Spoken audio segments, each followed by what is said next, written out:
Hello everyone, welcome to this very brief unboxing and testing of the Synkwire unbreakable USB Type-C cable. Let's go ahead and open this up. The package is very minimalistic, it's very small. Let's see what's inside it. There are only the cable and the user guide.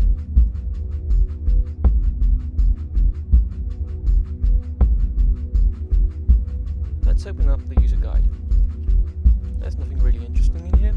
It's written in different languages and it contains the warranty policy.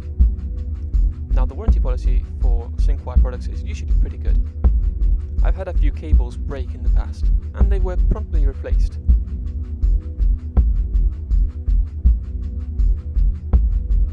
The cable is very simple. There's nothing fancy about it.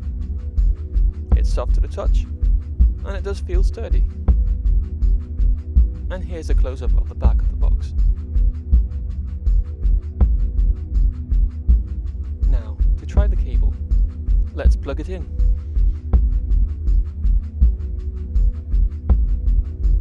Then into my switch.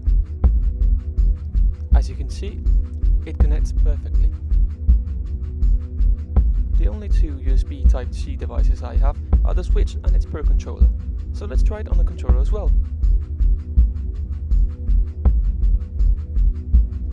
I'm plugging it in, the light lights up, it works perfectly. All in all, it's a very reliable cable. Using it in the past week, it has given me no trouble at all.